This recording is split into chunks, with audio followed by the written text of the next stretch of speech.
Bienvenidos, hermanos, a esta sesión de Ética para el Liderazgo. Mi nombre es Liselot Vera, psicóloga clínica y coach en salud mental. Hoy se hace tan importante hablar de ética, dado el relativismo ético, valórico que vivimos en nuestra sociedad actual. La ética, para definirla, es una disciplina filosófica y práctica que estudia todos los principios, valores y normas que guían el comportamiento humano hacia lo que se considera moralmente correcto o bueno. En nuestro contexto judeo-cristiano, la ética está profundamente enraizada en la ley de Dios, en la Torá, revelada en las Sagradas Escrituras, y busca alinear las decisiones humanas con la voluntad de Dios, promoviendo el amor, la justicia y la santidad. ¿Por qué es importante que podamos hablar de ética? Porque la ética guía el comportamiento humano. La ética proporciona un marco que ayuda a discernir entre el bien y el mal, entre lo correcto y lo incorrecto, en diversas situaciones. Por lo tanto, es aplicable en diferentes áreas de nuestra vida. ¿Por qué también es importante la ética? En segundo lugar, porque es reflejo de la imagen de Dios. En la tradición judeocristiana, el ser humano fue creado a imagen y semejanza de Dios, según lo podemos ver en el libro de Génesis en su capítulo 1, versículo 27. Esto implica un llamado a vivir conforme a valores que reflejan su carácter, justicia, misericordia y verdad. Este justo equilibrio entre Sedaká, que sería la justicia, o este justo equilibrio entre Yahvé y Adonai. Yahvé justicia y Adonai misericordia. En tercer lugar, es importante la ética porque nos permite entregar un testimonio al mundo. Una vida ética es un testimonio del impacto transformador de la fe en Cristo y sirve como luz en un mundo caído. El Evangelio de Mateo en su capítulo 5, versículo 16, así lo demuestra. La ética, como cuarto punto, es una base para la comunidad. La ética fortalece la convivencia al establecer normas claras que promueven la unidad, el respeto mutuo y la paz dentro del cuerpo de Cristo. ¿Cuáles son las aplicaciones de la ética dentro de la iglesia, dentro del pueblo de Dios? En primer lugar, nos ayuda a resolver conflictos. Los principios éticos basados en las escrituras, como el perdón y la reconciliación, ofrecen directrices para resolver diferencias de manera justa y pacífica. Quiero que revisen Mateo capítulo 18 del versículo 15 al 17. Además de ayudarnos a resolver conflictos, en segundo lugar, la ética nos ayuda dentro del pueblo de Dios en la formación de nuestro carácter. La ética nos ayuda a formar discípulos que reflejen el carácter de Cristo, promoviendo virtudes como la humildad, la honestidad, la integridad, la convicción y el servicio. En tercer lugar, es importante dentro de nuestro pueblo israelita la ética en el ministerio pastoral. Los líderes espirituales deben actuar con integridad, cuidando del rebaño de Dios, porque es propiedad de Dios, con transparencia y sin manipulación. La primera carta de Pedro, en el capítulo 5, versículos 2 y 3, nos ayudan a profundizar en este aspecto. En cuarto lugar, es importante la ética en nuestro pueblo, en la evangelización y la misión de evangelizar. Una vida ética refuerza el mensaje del Evangelio, mostrando coherencia entre lo que se predica y lo que se vive. En quinto lugar, la ética nos ayuda a gestionar los recursos de una manera transparente. La ética guía el manejo responsable y transparente de los bienes materiales y espirituales de la Iglesia. Y aquí quiero enfatizar, existen bienes materiales dentro de la Iglesia, que son los recursos económicos, pero también hay bienes espirituales dentro de la Iglesia. Y ahí tenemos, por ejemplo, todos los voluntarios que trabajan dentro de la iglesia. Es importante gestionar estos recursos humanos, evitando prácticas corruptas y poniéndonos de parte de la justicia cuando lo requiera. En sexto lugar, es importante el acompañamiento y el cuidado ético. En el contexto, por ejemplo, del coach, de la consejería y ayuda, la ética cristiana asegura el respeto por la dignidad del prójimo, como un otro creado a la imagen de Dios. Y también nos ayuda a resguardar la confidencialidad, fomentando de esta manera un espacio seguro y amoroso para nosotros y para nuestros hermanos. En general, en resumen, la ética no es simplemente un conjunto de normas, sino es un llamado superior a vivir según los valores del reino de Dios, como expresión de amor y obediencia a Él. Su práctica en la iglesia es muy importante. Fomenta la unidad, da testimonio del poder transformador del Evangelio. El que mentía ya no miente más. El que manipulaba ya no manipula más. El que era corrupto ya no es corrupto una vez que se ha encontrado con nuestro Salvador. Y de este modo glorifica a Dios en todos los aspectos de su vida. Vamos a profundizar un poco en cuanto a la ética y en cuanto a las funciones del código de ética plasmado en la palabra de Dios. En primer lugar, una de las funciones de este código de ética es para salvaguardar el cuidado de las personas que componen el pueblo de Dios, para generar confianza en ellos, para mantener a las personas seguras y saludables espiritualmente. En segundo lugar, otra de las funciones es delinear la conducta ética junto con el comportamiento esperado de un liderazgo o de una función en particular. Y también tiene como función el ayudar a definir el estándar de práctica de ese cargo, de ese liderazgo asignado.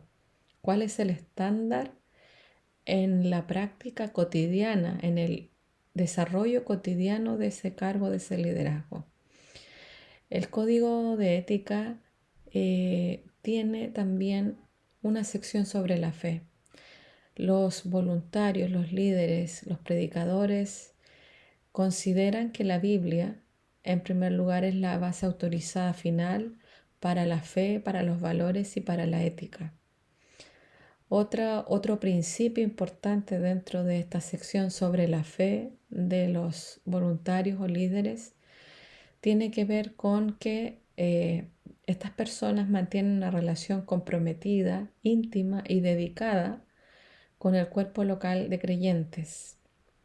Reconocen también y defienden el valor y la dignidad inherente otorgada por Dios a aquellos a quienes sirven, a las personas que componen el pueblo de Dios.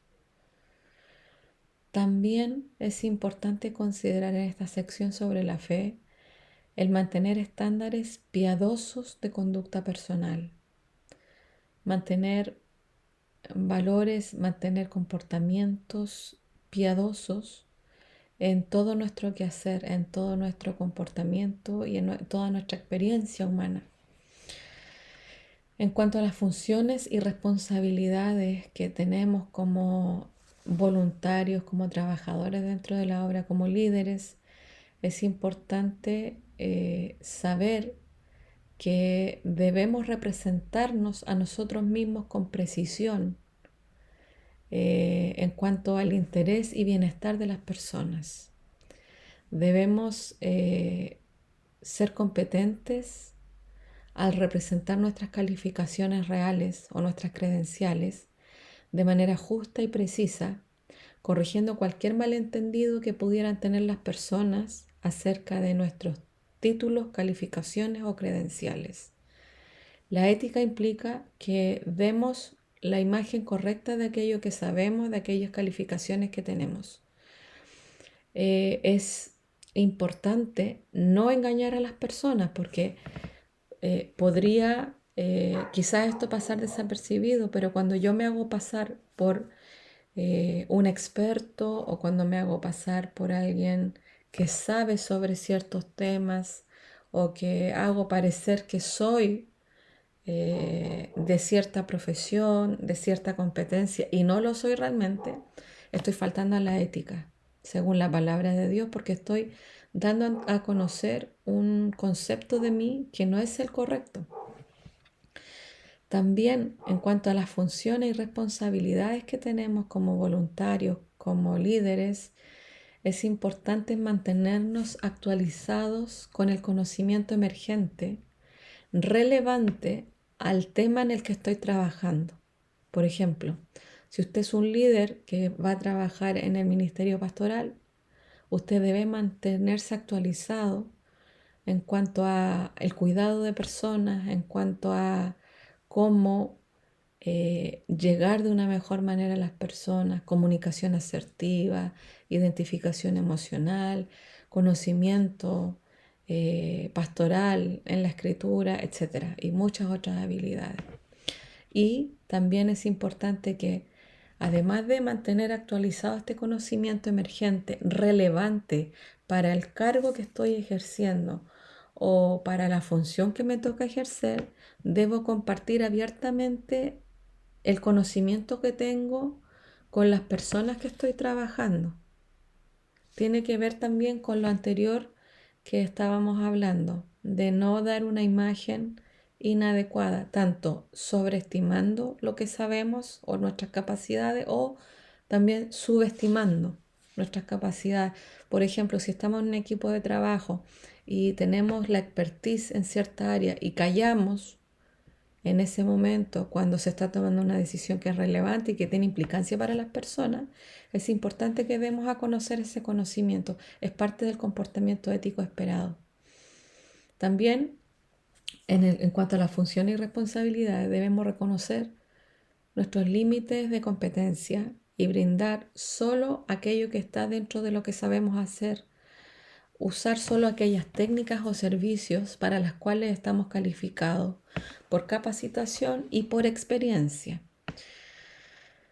Los entrenadores o los consejeros o los pastores o los líderes, etcétera, en diferentes áreas, debemos poder reconocer cuando una situación requiere una respuesta que exceda lo que pueden brindar y ayudar a las personas que utilizan los servicios que nosotros proporcionamos a la iglesia. En el fondo, a obtener los servicios que ellos necesitan. Debemos poder reconocer cuando lo que ellos necesitan escapa al servicio que nosotros podemos dar. Y en ese caso debemos derivar. También es importante que nunca intimidemos, amenacemos, acosemos, usemos nuestra influencia de manera indebida, usemos fuerza física o abuso verbal, ni hagamos promesas y beneficios injustificados a las personas que van a utilizar o que van a ser usuarias de aquellos servicios que nosotros proporcionamos. Es un conflicto ético, pero por el lado que lo miremos, cuando abusamos de la autoridad, cuando utilizamos el abuso espiritual, a veces se utiliza la Biblia para manipular a las personas. Por ejemplo, en lo que tiene que ver con la unción.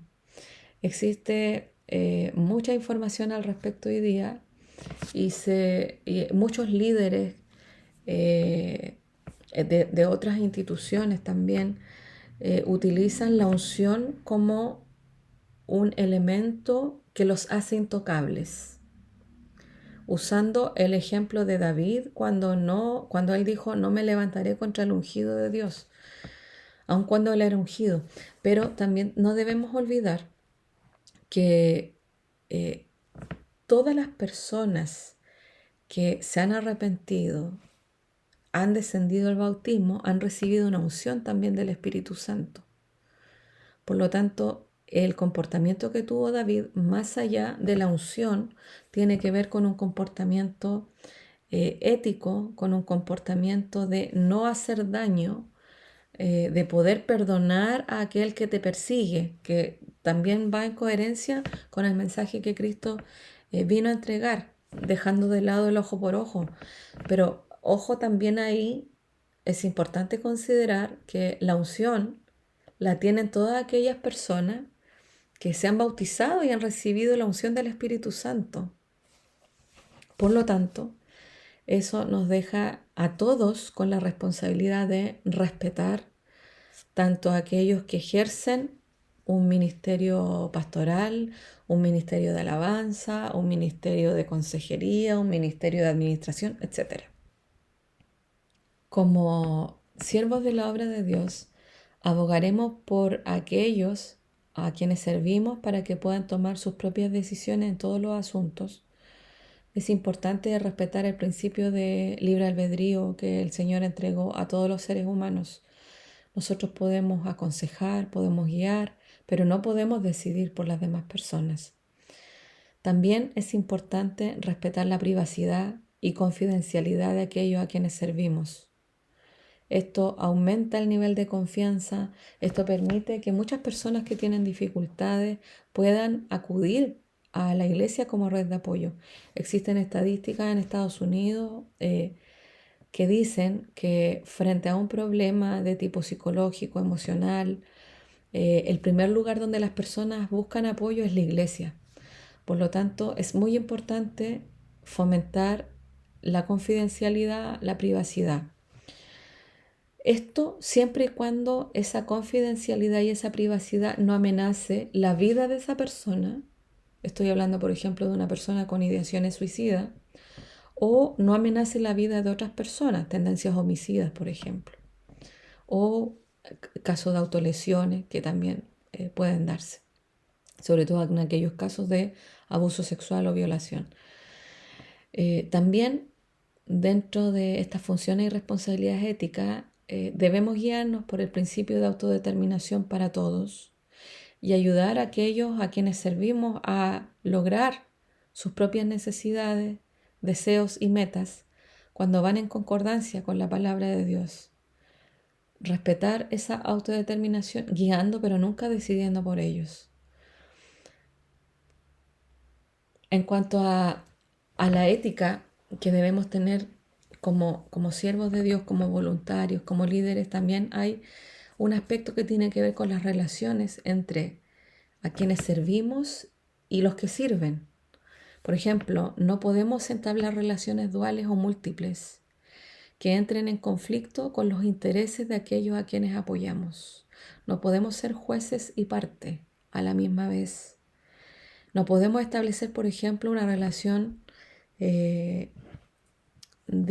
una transacción económica, un negocio, y a la vez una relación de consejería, por ejemplo, con un consejero aconsejado o un pastor y un miembro. No son recomendables desde el punto de vista ético porque en algún momento se genera un conflicto. Se genera un conflicto a la hora de decidir. Por ejemplo, estoy pensando en el caso de un líder que tiene que administrar una sanción a alguien con el que hace negocios, con el que es su socio financiero o con quien es su jefe. Es difícil administrar esa justicia de una manera completamente ética porque hay un conflicto de interés ahí. También, como servidores de la obra de Dios, no debemos participar en actividades románticas o íntimas con aquellos a quienes actualmente brindamos apoyo o con quienes debemos trabajar en un rol profesional. No es lo más recomendable, no es lo más ético. Por ejemplo, a veces se dan situaciones donde una pareja está en una directiva, ambos hermanos están en una directiva. Lógicamente, eso va a hacer de que sus decisiones no siempre sean 100% objetivas, aunque es difícil la objetividad al 100%, pero debemos procurar mantener estos aspectos éticos cuidados. También es recomendable no participar en negocios, otorgar ni recibir préstamos, ni recibir obsequios de valor significativo de aquellos a quienes servimos. Debemos ser sensibles a la diversidad humana y no practicar, tolerar, facilitar ni colaborar con ninguna discriminación de ninguna forma. Esto no quiere decir que a lo malo digamos bueno y a lo bueno digamos malo, pero debemos actuar con amor cristiano, intentando siempre actuar como Jesús actuó con el pecador. Jesús ama al pecador, no ama el pecado, pero sí ama al pecador. Por lo tanto, es importante hacer esta distinción. Para que nosotros podamos influir en el mundo, es importante que esas personas que están en el mundo nos importen primeramente. Vamos al proceso de toma de decisiones éticas. Primero, primer paso, debemos definir el problema o el dilema. Segundo, debemos identificar los problemas potenciales que se pueden dar en esa situación. Tercero, debemos orar y consultar las Sagradas Escrituras que dicen al respecto de esa dificultad, de ese problema.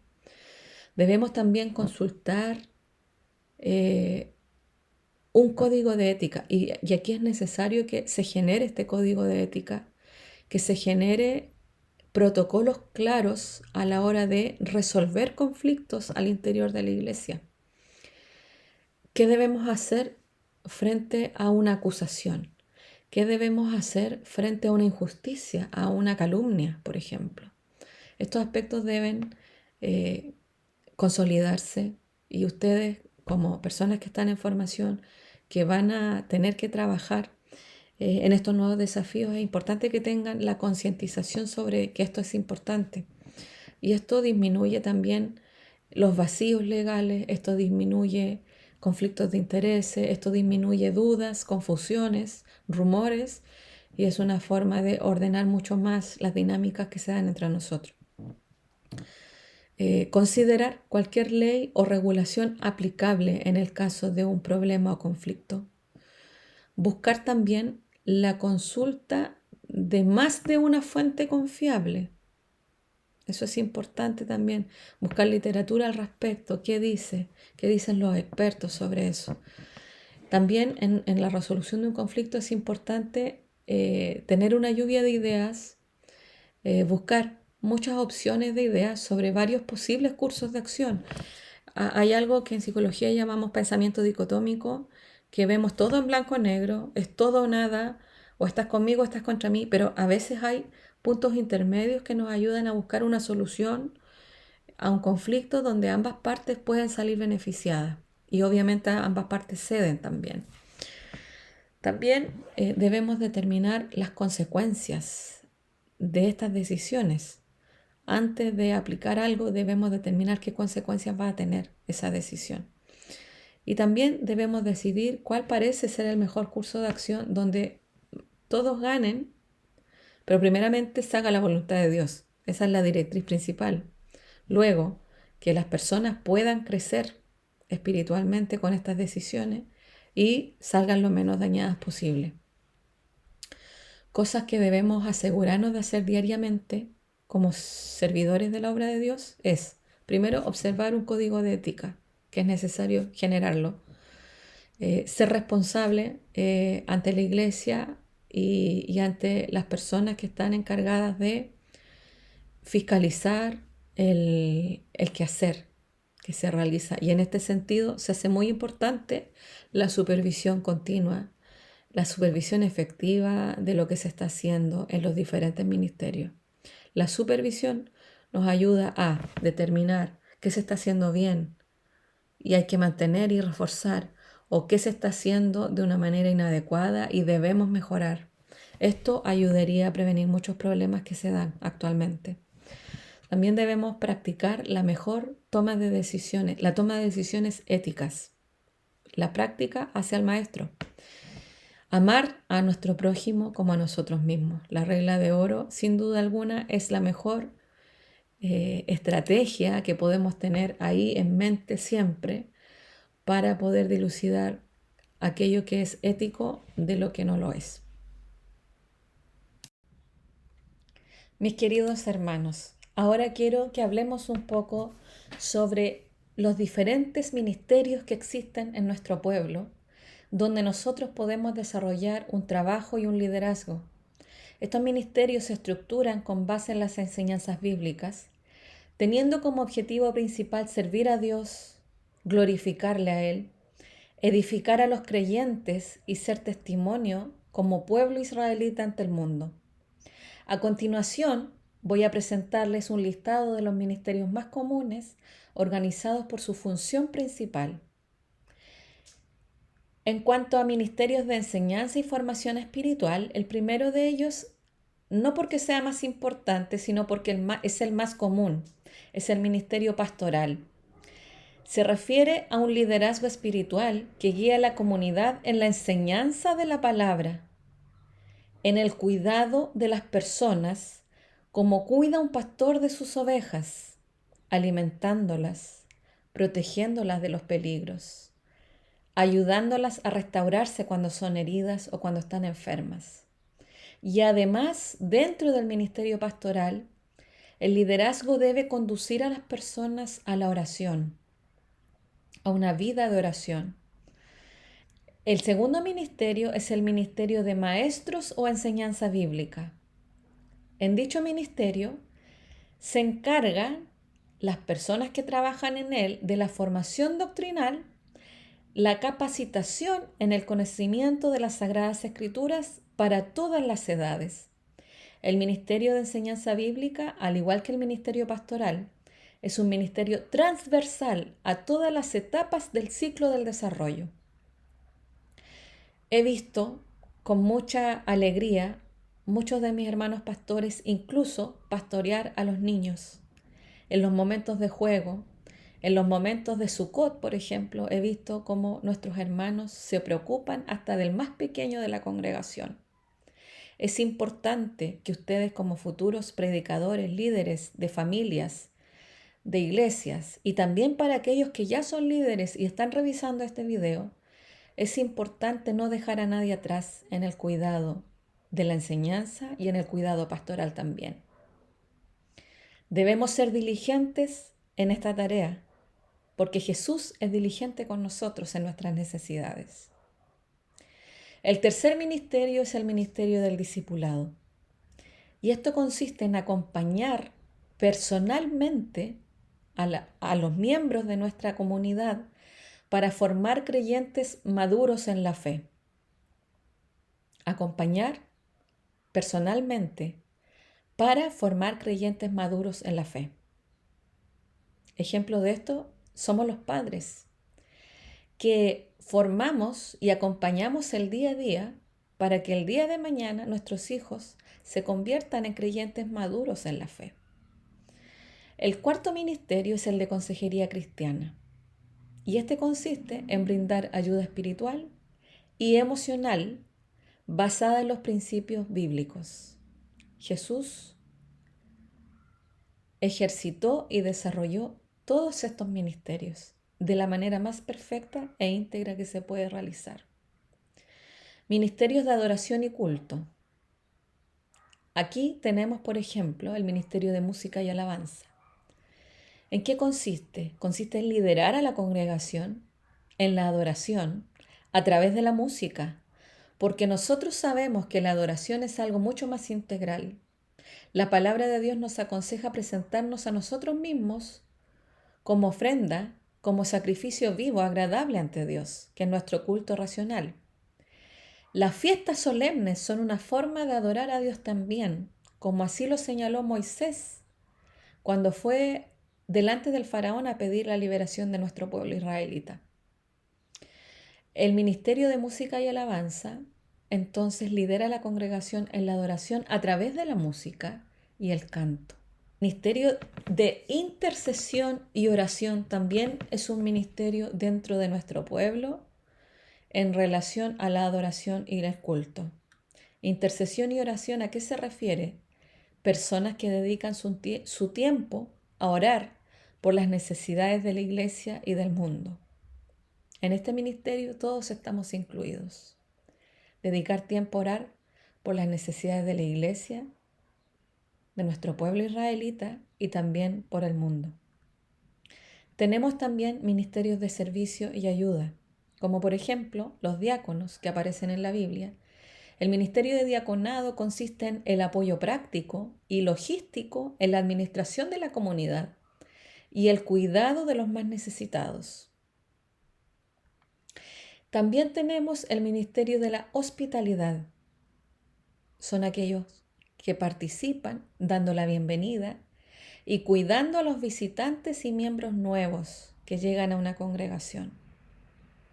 Muy importante, somos la puerta de entrada para que Dios pueda hacer la obra en la vida de esas personas que vienen por primera vez a la iglesia.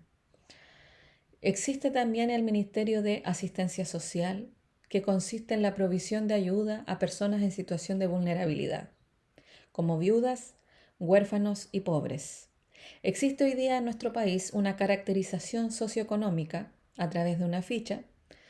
Si ustedes tienen dudas con respecto a qué es lo que es una persona vulnerable, pueden buscar ayuda en el Ministerio de Desarrollo Social, por ejemplo, en las páginas web que éste tiene, para así poder conocer cuáles son las caracterizaciones socioeconómicas y de esta manera poder ayudar y contribuir de una mejor manera con aquellos hermanos que están en situación de vulnerabilidad.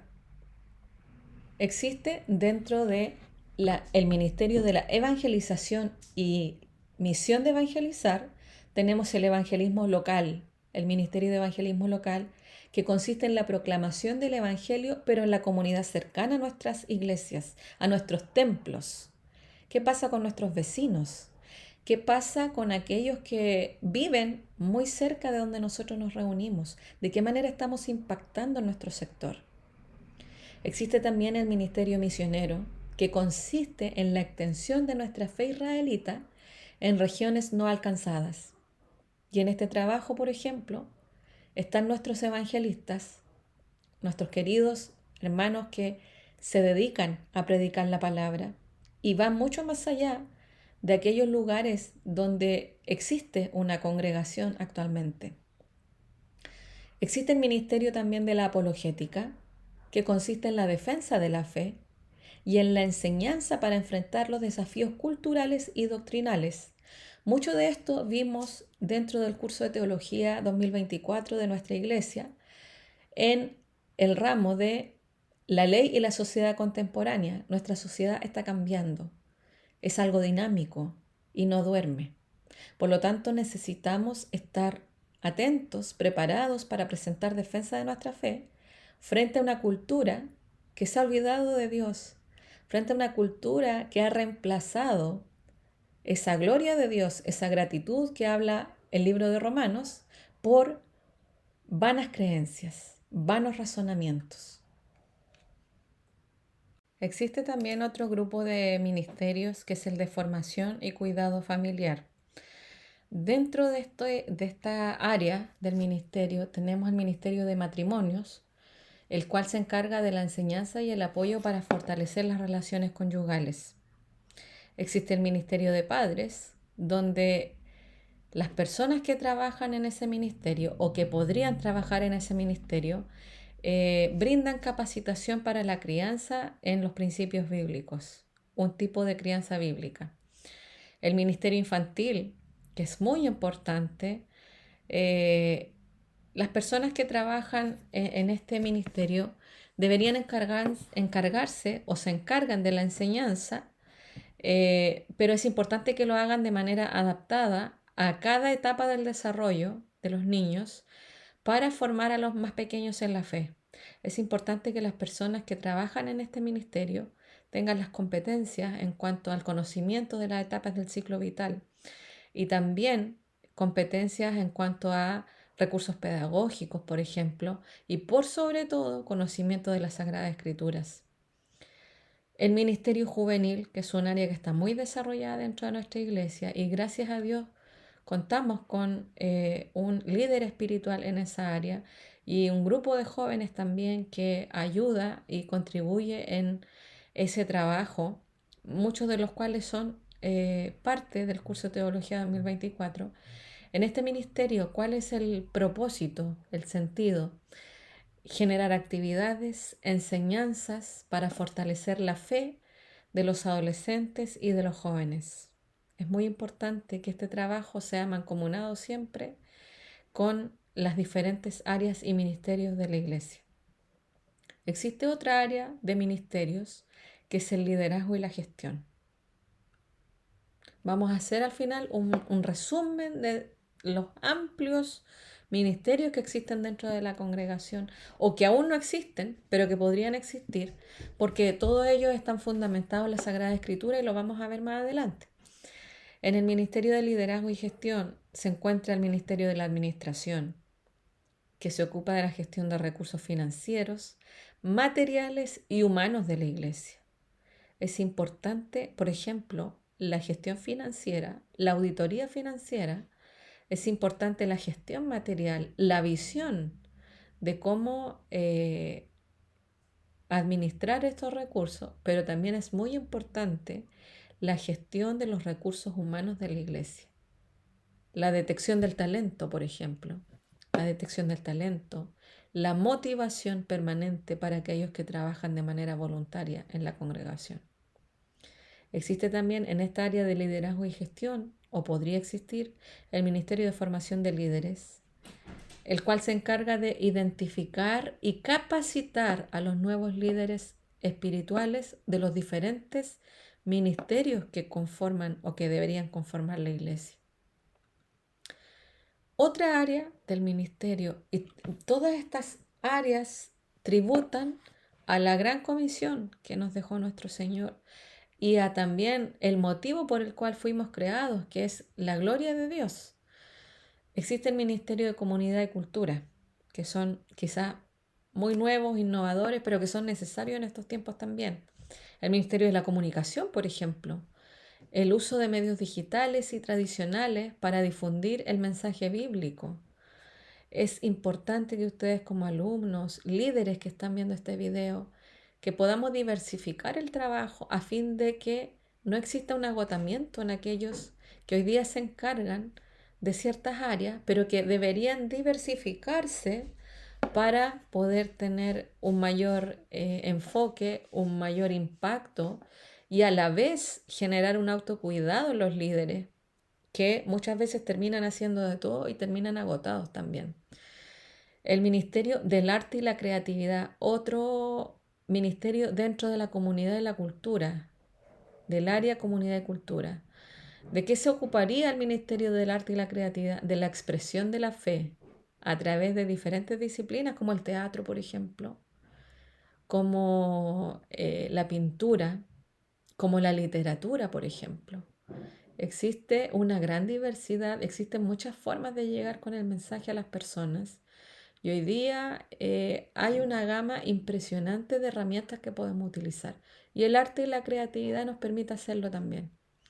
El Ministerio de la Integración Cultural, en un mundo tan globalizado, fomenta la unidad en comunidades con diversidad cultural. Por ejemplo, hay congregaciones donde han llegado personas inmigrantes, por ejemplo, de otros países, eh, con diferentes etnias o lingüísticas. Es muy importante, por ejemplo, que nos capacitemos en hablar inglés, por ejemplo. Es una necesidad que se va a hacer cada vez más necesaria a fin de que podamos establecer lazos también con hermanos de otras culturas, de otras etnias, de otros países que no hablan nuestro idioma, que no son parte del mundo hispanohablante. Dentro de esta gran gama o estas áreas del ministerio también están los ministerios más especializados, por ejemplo, el de sanidad. Se ocupan de la oración, de ministrar las personas que tienen diversas necesidades espirituales, emocionales. Hemos visto a lo largo de este curso y a lo largo de los cursos que hemos impartido que el ser humano se mueve en diferentes áreas, bio, psico, social, espiritual. Y existen enfermedades a nivel biológico que es necesario abordar. Existen también necesidades de salud en cuanto a lo psicológico, en cuanto a lo social también. Por ejemplo, personas que están en situación de vulnerabilidad, personas que tienen dificultades para relacionarse con las redes de apoyo que hay en su entorno. También existe un área que es la espiritual. Y en esto debemos también focalizar nuestros esfuerzos de una manera pertinente con el sujeto que está recibiendo el servicio que nosotros estamos realizando y de una manera también adecuada en el tiempo necesario. El tiempo es oro cuando una persona necesita de Dios. Existe el ministerio también de la ética y la justicia social. ¿Qué busca este ministerio? La promoción de los principios bíblicos en la sociedad y la defensa de aquellos que son más débiles frente a la necesidad de luchar por sus derechos. Es importante aquí el desvalido, el huérfano, la viuda, por ejemplo.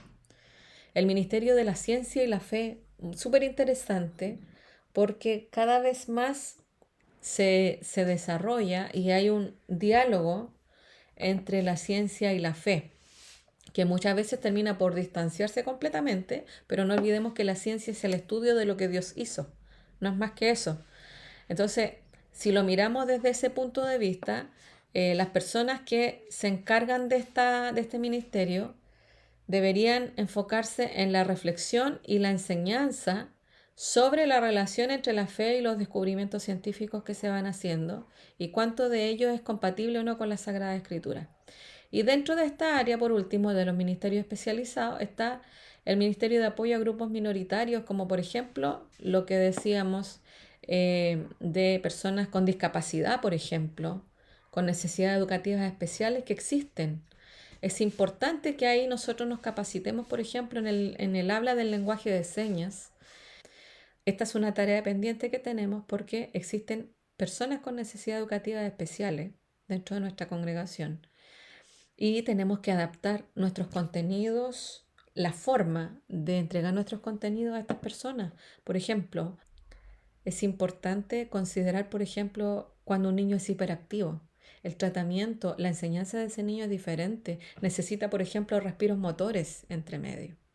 Entonces, muy importante este apoyo a grupos que son minoritarios dentro de nuestra congregación, pero que son parte de la realidad de nuestra iglesia, de nuestro pueblo israelita. Personas, por ejemplo, que están en situación de adicción o en viudez.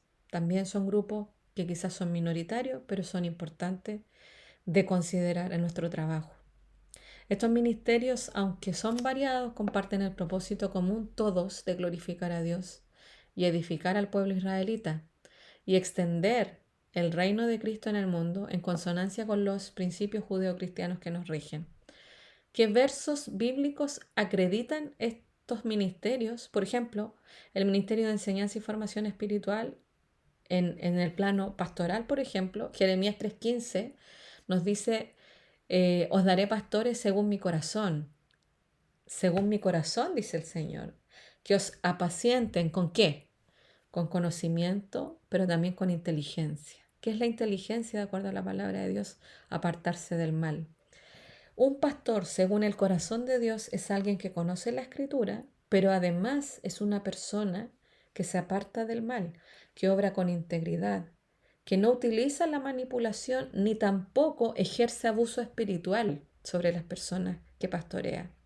Hoy en día en Estados Unidos, por ejemplo, el abuso pastoral está muy estudiado y nos habla de líderes que a veces abusan de su autoridad, utilizando esa autoridad, utilizando incluso la Biblia muchas veces para manipular a las personas, para exigir una obediencia ciega a lo que ellos dicen, apartando muchas veces a esas personas pastoreadas de la verdad de Dios. Por eso es importante que revisemos estas prácticas, que revisemos nuestra ética a la hora de ejercer un rol en cualquiera de estos ministerios. El libro de Efesios en el capítulo 4, 11 al 12 dice, y él mismo constituyó a unos apóstoles, a otros profetas, a otros evangelistas, a otros pastores y a otros maestros, ¿a fin de qué? De perfeccionar a los santos.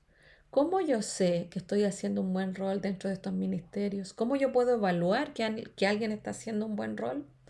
Cuando esas personas están siendo perfeccionadas, cuando esas personas están avanzando hacia la santidad, Si eso no está sucediendo, revisemos nuestras prácticas. Revisemos qué está pasando que no nos está permitiendo avanzar como líderes. El ministerio de maestros o enseñanza bíblica. ¿Dónde encontramos en la Biblia este ministerio? Mateo, el Evangelio de Mateo en el capítulo 28, versos 19 y 20 dice: Id y haced discípulos a todas las naciones, enseñándoles, ¿qué cosa? Que guarden las cosas que os he mandado. Enseñando. Id por el mundo. Nosotros somos llamados no a estancarnos, no a quedarnos cómodamente en la silla de nuestra congregación, no a quedarnos ahí en el calor de la congregación. Nuestra cultura latinoamericana es muy dada para cubrir a los hijos, sobreproteger en muchos casos, y no fomentamos la autonomía. Entonces, ojo acá también, porque nosotros somos llamados a ir y hacer discípulos. No nos dice quédense en ese lugar, nos dice vayan y hagan discípulos. Segunda de Timoteo, capítulo 2, versículo 2 dice: Lo que has oído de mí ante muchos testigos, esto encarga a quienes, a hombres fieles, que sean idóneos para enseñar también a otros. Dos cualidades importantes a la hora de ser maestros o de enseñar la palabra. ¿Qué cosa? Fidelidad e idoneidad para poder también enseñar a otros. El ministerio del discipulado. Lucas, el Evangelio de Lucas, en el capítulo 9, versículo 23 nos dice: Si alguno quiere venir en pos de mí, niéguese a sí mismo, tome su cruz cada día y sígame. Hay una canción muy hermosa que es de Marcos Vidal y dice: No quiero ser de los 5.000 que recogen los pedazos. No, perdón, dice: No quiero ser de los 5.000 que disfrutan del milagro. Prefiero ser de los 12 que recogen los pedazos. Ser un discípulo de Cristo implica sacrificio, implica negación, implica muchas veces sacrificar tiempo con la familia, implica a veces dejar de disfrutar de una buena serie, dejar de disfrutar de un fin de semana haciendo alguna cosa recreativa que nos guste mucho. Implica aportar tu tiempo, donar tu tiempo a lo que la obra necesita. Discipular es seguir a Cristo, tener esa capacidad de negarse a sí mismo, tomar la propia cruz y seguir al Señor. Él es nuestro guía, Él nos marca el camino, Él es nuestro horizonte a seguir, Él es nuestro líder supremo. Colosenses en el capítulo 1, versículo 28 dice: A quien anunciamos, amonestando a todo hombre y enseñando a todo hombre, por supuesto en forma genérica habla acá, ¿en qué? En toda sabiduría. La sabiduría es el pensamiento de Dios plasmado en su palabra. ¿A fin de qué? De presentar perfecto en Cristo Jesús a todo hombre. La Biblia en toda su extensión nos habla de crecimiento, nos habla de perfección, de crecer como la luz de la aurora hasta que el día es perfecto. El ministerio de la consejería cristiana, ¿qué considera o dónde encontramos este ministerio? En la palabra de Dios. Los Proverbios, hermoso libro de mucha utilidad para quienes trabajamos con personas, aconsejando, en psicoterapia, por ejemplo, también es muy útil cuando trabajamos desde una perspectiva cristiana. Proverbios capítulo 11, versículo 14 dice: Donde no hay dirección sabia, caerá el pueblo. Donde no hay dirección sabia, caerá el pueblo. Es una afirmación, una sentencia importante a considerar, pero dice: mas en la multitud de consejeros hay seguridad. Siempre es importante la consejería. No lo sabemos todo, nadie es experto en todo, por lo tanto es un acto de humildad considerar el consejo de aquellos que tienen más experiencia en lo que vamos a hacer o en lo que vamos a decidir. No podemos ser jueces y parte a la vez. Necesitamos de consejeros, necesitamos de personas que puedan ejercer este ministerio. Gálatas capítulo 6 versículo 1 y 2. Hermanos, si alguno fuere sorprendido en alguna falta, vosotros que sois espirituales, restauradle con espíritu de mansedumbre. Y aquí esta palabra me gusta mucho, restauración. Porque cuando una persona cae, cuando una persona deja de venir a la iglesia a reunirse, a congregarse, cuando una persona peca, cuando una persona vuelve atrás, es importante que reflexionemos cuáles son las acciones que nosotros tomamos para ayudar a esos a volver, a recibir restauración, o los dejamos a su suerte. ¿Haría lo mismo Jesucristo? ¿Con qué espíritu también vamos a buscarlos? ¿Con amenaza? ¿Con manipulación? ¿O con mansedumbre? Gálatas 6:1 es una lectura recomendada en ese sentido. Seguimos con el área de ministerio de adoración y culto.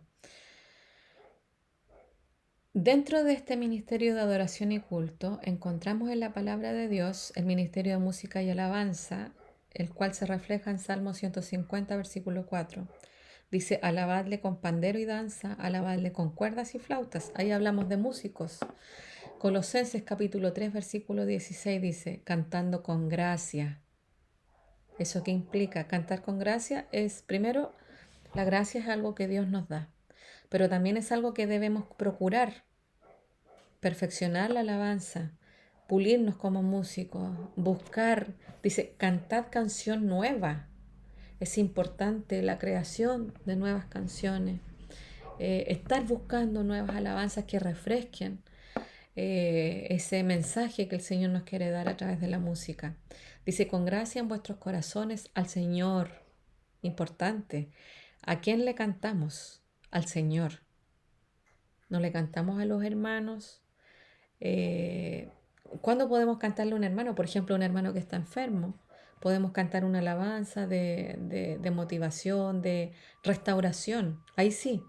Pero en general, el cantar implica glorificar al Señor. Incluso cantar una canción para una persona que está enferma, por ejemplo, el hombre leproso, que es muy común en nuestras congregaciones, también está glorificando a Dios. ¿Por qué? Porque está ayudándole a esa persona a conocer, a recordar esa gracia que el Señor tiene para con aquellos que están enfermos. Entonces siempre el foco de nuestra alabanza es el Señor, glorificarle, ayudar a hacer mucho más denso el concepto que esa persona tiene de Dios. Dice, cantando con gracia en vuestros corazones al Señor, con salmos, himnos y cánticos espirituales. Otro ministerio, ahí es importante el ministerio de la oración. Primera de Timoteo, Pablo escribe a Timoteo en el capítulo 2, versículo 1, en la primera carta, y dice, exhorto ante todo a que se hagan rogativas, oraciones. Dice, ante todo, lo primero es que se hagan rogativas, oraciones, peticiones y acciones de gracias para todos los hombres, por todos los hombres, perdón. Y aquí una palabra que me gusta mucho y que utilizo mucho también con las personas que trabajo es acción de gracias, porque muchas veces nos centramos en aquellas cosas que no tenemos o nos centramos en la queja y olvidamos la acción de gracias, olvidamos aquello que el Señor ya nos ha dado y está en nuestras manos y hemos sido bendecidos con esas cosas y muchas veces las invisibilizamos. Entonces, la gratitud, el ejercicio de la gratitud es algo que nos va a ayudar en el ministerio de la oración, pero también nos va a ayudar a nivel de salud mental. Santiago capítulo 5, 16 dice, la oración eficaz del justo puede mucho. ¿Quién es el justo? Tus mandamientos son justicia eterna. Entonces ahí tenemos la reflexión de quién es justo. Y en Jesús somos justificados a través de su sangre. Por eso es importante para usted que está escuchando buscar al Señor de corazón, arrepentirse, buscar esa nueva vida que encontramos a través del bautismo Y así abrazamos la justificación que Jesús hizo con su sangre por nosotros. El ministerio de servicio y ayuda, y ahí menciona el ministerio del diaconado. Hechos 6, capítulo 3 dice: buscad pues, hermanos, de entre vosotros a 7 varones. ¿Qué características tiene el diácono? Buen testimonio, lleno del Espíritu Santo. Qué difícil encontrar eso hoy día. De buen testimonio, lleno del Espíritu Santo y de sabiduría, a quienes encarguemos este trabajo. Al parecer tienen una misión específica, pero deben tener buen testimonio, Espíritu Santo, sabiduría. La primera carta a Timoteo también, nuevamente, el apóstol Pablo en el capítulo 3, versículo 8 al 13 nos dice: los diáconos asimismo deben ser honestos. Y esto es algo transversal en la ética, la honestidad a la hora de ejercer un cargo. Muchas veces visualizamos líderes que reciben una función, reciben un rol, pero no están capacitados para hacerlo, y ellos saben que no están capacitados para hacerlo, pero muchas veces se prefiere ese título, ese estatus, no pensando en el daño que podemos hacer a aquellas personas con las que tenemos que trabajar. Un ejemplo de ellos podría ser, supongamos un caso extremo, una persona que recibe la educación de los niños y no está capacitada para hacerlo. Una persona que recibe un cargo y no tiene la más mínima idea de administración y tampoco busca la ayuda para poder hacerlo. Entonces, eso es una falta de ética. Cuando usted recibe un liderazgo y no está capacitado para hacerlo y tampoco tiene la intención de buscar asesoría para poder hacerlo, es una falta de ética, porque usted está faltando y usted está diciendo, está aceptando una función para la cual no está preparado. Entonces, si queremos ejercer uno de estos liderazgos, debemos prepararnos a conciencia, y solo de esa manera el Señor, en esta búsqueda de excelencia que nosotros tenemos, el Señor también nos va entregando las capacidades. Pero ¿cómo nos va entregando las capacidades el Señor? No lo hace de una manera mágica. Aquellos que son maestros, el Señor de una manera mágica no les va a enseñar a tener más conocimiento o más herramientas pedagógicas. Usted debe aplicarse al trabajo, usted debe estudiar la Biblia, usted debe conocer métodos de enseñanza. Dios le va a ir abriendo las puertas. Dios va a ir poniendo a las personas cerca de usted. Dios le va a dar los recursos necesarios para que usted pueda estudiar algo relativo a eso también. Veamos la mano de Dios en todas esas cosas que suceden, porque Dios obra de esa forma también.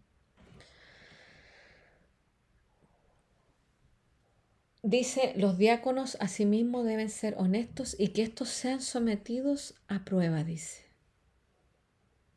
Aquí habla de evaluar también esa gestión que está haciendo el diácono.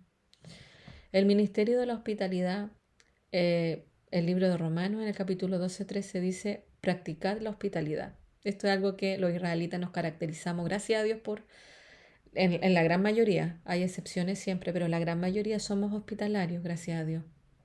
Y glorificamos a Dios por ello. Hebreos capítulo 13, versículo 2 dice: no os olvidéis de la hospitalidad, porque por ella algunos, sin saberlo, hospedaron ángeles. El caso de Abraham, por ejemplo, que fue visitado ahí en la encina de Mamre y recibió la visita de los ángeles, pero había un personaje muy especial ahí también, para los que conocen la historia, o los que no conocen la historia, búsquenla porque es maravillosa, y ahí recibe la promesa de que iba a ser padre. Y bueno, y también ahí recibe la oportunidad de interceder por su sobrino Lot y para que no fuera destruido en la ciudad de Sodoma y Gomorra. El ministerio de asistencia social, ¿dónde lo encontramos en la Sagrada Escritura?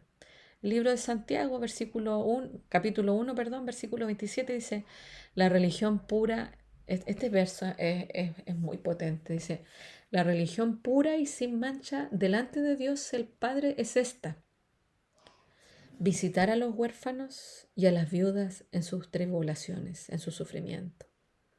Visitar a los huérfanos y a las viudas en sus tribulaciones. Esa es la religión pura y sin mancha en el libro de Santiago. Cualidades que debemos sumar a todo aquello que implica nuestra fe. Gálatas capítulo 6, versículo 10 dice, hagamos bien a todos y mayormente a los de la familia de la fe. Nosotros somos una familia y la familia se ayuda. Se ayuda, pero se ayuda también con ética. Se ayuda, es importante no malinterpretar estas cosas porque a veces el desarrollo moral de las personas no es el mismo y existen diferentes estadios del desarrollo moral. Eso se ha estudiado. Uno de los autores que pueden ahí revisar es Kohlberg, por ejemplo. Y existen personas que tienen una moral muy primitiva y consideran el ayudar a otros, por ejemplo, si el otro mintió, yo le ayudo en la mentira y no le hago ver que está en la mentira. Lo apoyo hasta el final, aunque está mintiendo. Entonces, ojo también ahí con eso. Interpretar estas cosas, pero con la ética suprema que nos enseña la palabra de Dios. El ministerio de evangelización implica el evangelismo local, por ejemplo, que está en Marcos 16:15, cuando dice, ir por todo el mundo, lo revisamos, y predicar el evangelio a toda criatura. El ministerio misionero, que esto es algo que habitualmente no es muy frecuente, y que es necesario que lo podamos desarrollar. Hechos en el capítulo 13, versículo 2, apartadme a Bernabé y a Saulo para la obra a la que los he llamado. Mateo 24:14, y será predicado este evangelio del reino en todo el mundo para testimonio a todas las naciones.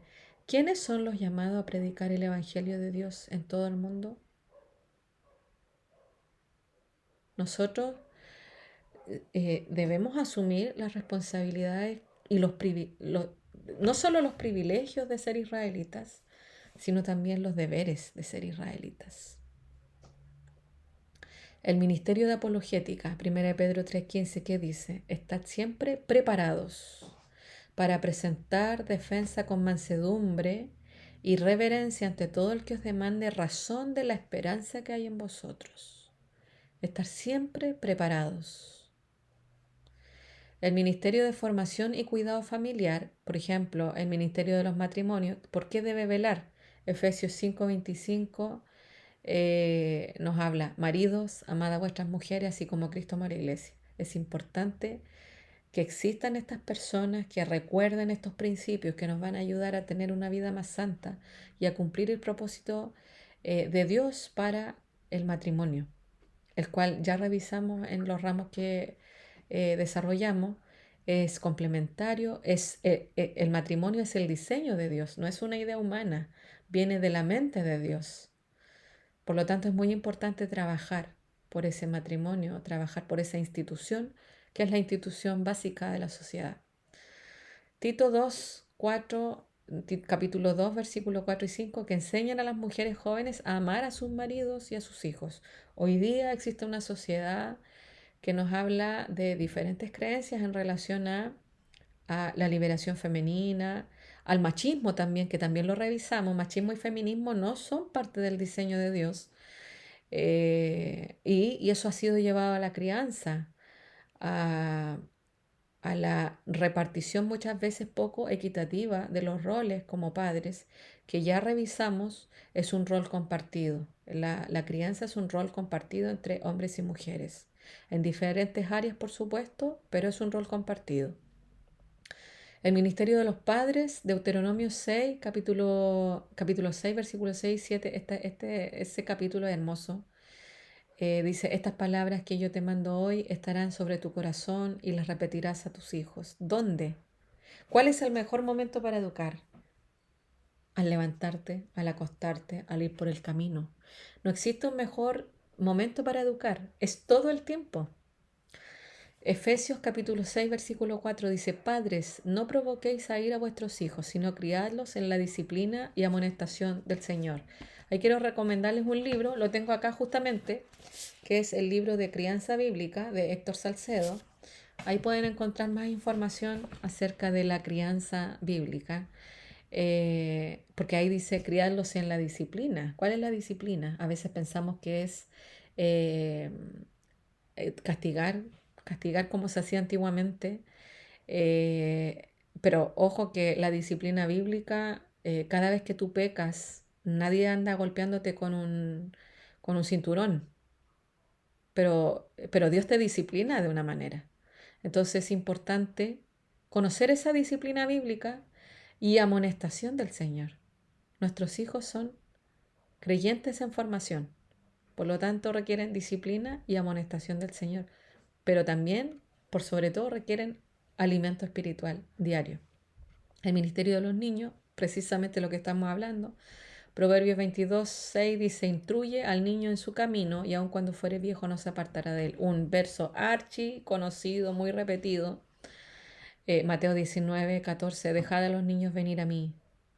Y muchas veces a este ministerio no se le da la importancia que requiere. No se pone a veces a las personas más idóneas para poder desarrollar la educación de los niños. Así que mejoremos esto, hermanos.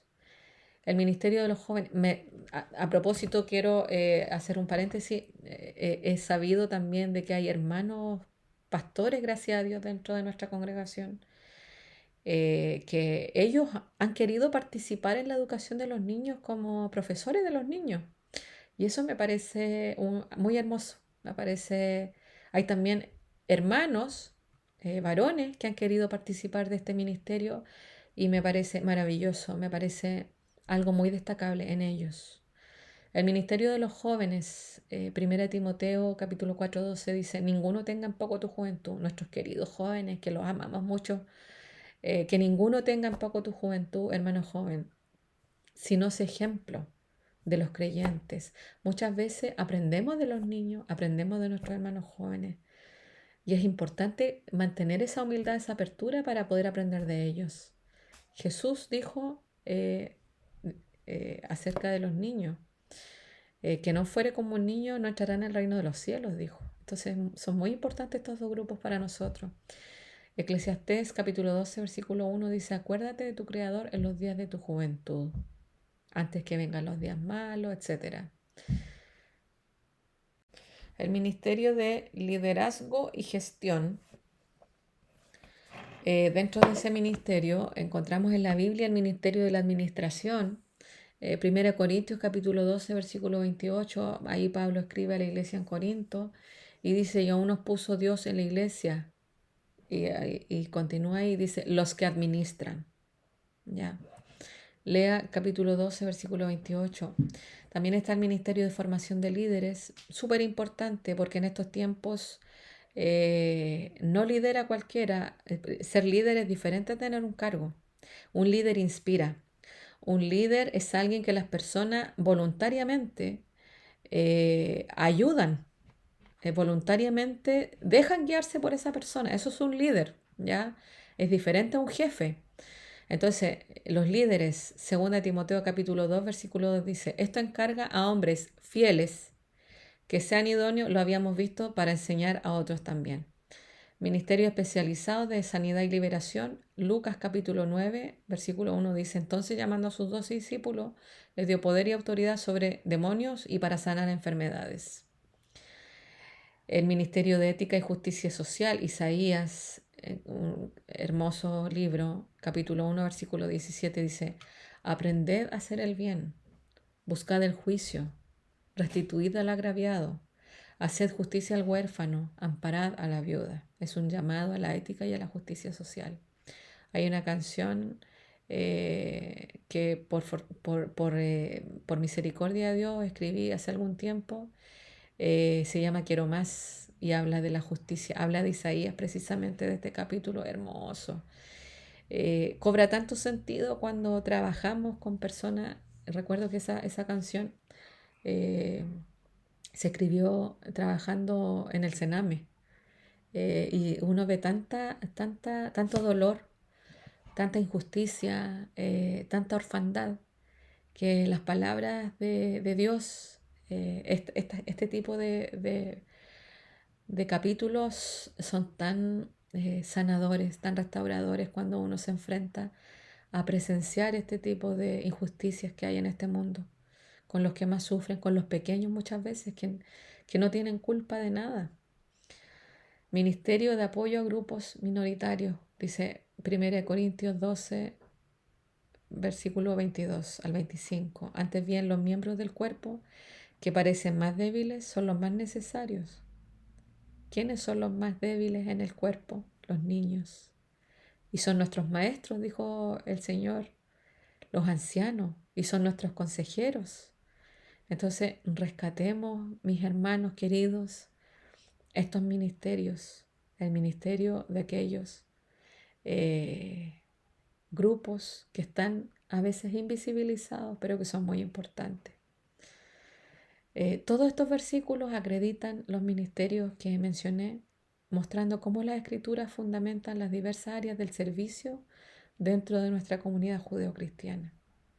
La ética es importante para promover la santidad dentro de nuestro pueblo, para conocer cómo debemos hacer las cosas. La Biblia tiene una ética suprema por sobre todo código ético que pueda existir. Existen códigos de ética de los psicólogos, de los médicos, etc. Pero la Biblia tiene una ética, una supraética, podríamos decirlo, superior a cualquier código de ética, a cualquier legislación que existe, a cualquier constitución. La palabra de Dios es la constitución del reino de los cielos. Nosotros somos ciudadanos del reino. Por lo tanto, nuestra ciudadanía está en los cielos. Por lo tanto, nuestra ética, nuestra regulación, la constitución en la cual nos movemos es diferente. Y yo les invito, mis hermanos, a estudiar esa constitución, a estudiar esa ética, a desarrollar, a subir al siguiente estadio de la moral. Solo de esa manera podremos acercarnos a la estatura de un varón perfecto. Solo de esa manera podremos asemejarnos un poco más a Cristo, a nuestro Salvador, Dios encarnado, y poder ser también parte del pueblo amado de Dios, el pueblo de Israel. Debemos amar lo que Dios ama. Debemos rechazar lo que Dios rechaza. Debemos hablar como Dios habla, pensar como Dios piensa, actuar como Dios actúa. Ahí está la ética disponible para que podamos revisarla.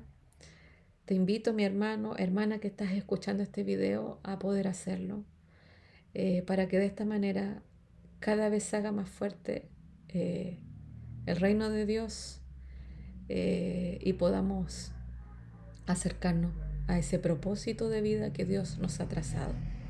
Que el Señor les bendiga y les deseo que la paz del Señor, ese shalom que habla la palabra, ese estado de paz que es más que una ausencia de guerra, es una paz profunda que solamente nuestro Señor Jesucristo puede darnos, que ese shalom pueda ser lo normal, la normalidad de nuestra vida. Un gran abrazo.